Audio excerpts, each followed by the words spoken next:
Hi, my name is Ariel Santos, and I'll be doing my art talk presentation on the Umayyad Mosque, or the Great Mosque of Damascus, which is found in Syria. What engaged my interest in this piece of building was the fact that I didn't even know that it existed or that it was even a thing. So instead of going with something in the beginning of Christianity or something that other people know about, I wanted to bring a fresh learning about a mosque. I actually find it interesting on how much history that this mosque contains and the significance that mostly all Muslims put on their holy sites. And I remember having a few Muslim friends before and how they would talk about their dreams were to visit the Mecca and doing the pilgrimage and visiting other holy sites that Muslims have. So going into the historical and cultural context of the Great Mosque of Damascus, I learned that the mosque was built between 705 and 715 AD, and it was built on two temples / churches. The first that was built on that site was the Temple of Jupiter, and after the Temple of Jupiter was demolished, St. John the Baptist Church was built. When St. John the Baptist Church was destroyed by the Caliph that we will later learn about, the Great Mosque of Damascus was built. This Great Mosque still contains Jewish, Syro-Roman, and Christian content and elements.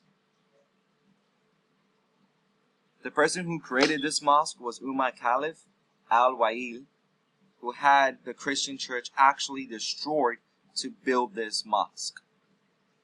After this mosque was built in 715, in 1401, another Caliph Timur decided to destroy the mosque. But it was rebuilt by the Arabs and then damaged by fire in 1893. Because of this fire in 1893, the mosque was not able to be returned to its original state, so they had to come up with certain ways to cover the fire burns, and that's where the Great Mosque is built.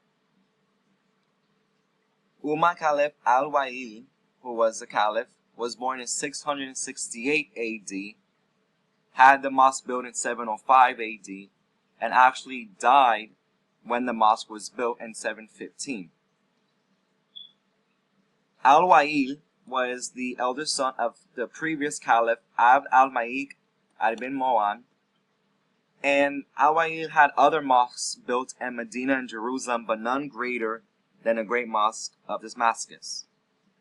During Al-Wa'il's reign, he was able to spread influence of Islam in Central Asia, Spain, and of course through Northern Africa. Going to look inside the mosque, we first turn to the entrance, which is on the outside, and the entrance contains leaf and tree paintings above it, as you can see here. The trees and the plants and the towns represent paradise, which is mentioned in the Quran, and the Quran paradise is equivalent to the same as Jerusalem, as Jewish and Christian heaven. Going into the features, the mosque occupies a huge quad-angle 515 by 330 feet, and it contains a large open courtyard surrounded by an arcade of arches supported by slender columns. As you can see, arches are a very huge part of the architecture of Muslims, and they tend to build shrines with tree paintings on top, and they leave a huge amount of room in the courtyard so that way thousands and thousands and thousands of Muslims can gather together and have enough room to roll down their mats and face the Mecca for prayer. The chapel of St. John the Baptist is actually still inside the Great Mosque.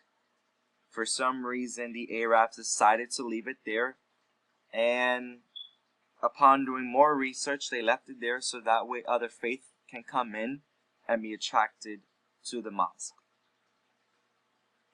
Going inside, stone mosaics that depict crowns, plants, and empty towns are all around the mosque, in the floors, in the ceilings, in the pillars, in the columns, and of course the walls.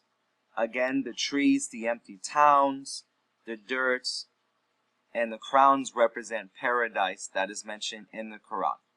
So the Great Mosque of Damascus is used by millions of Muslims all around the world to visit as part of the holy site and their pilgrimage, and it is still used even today.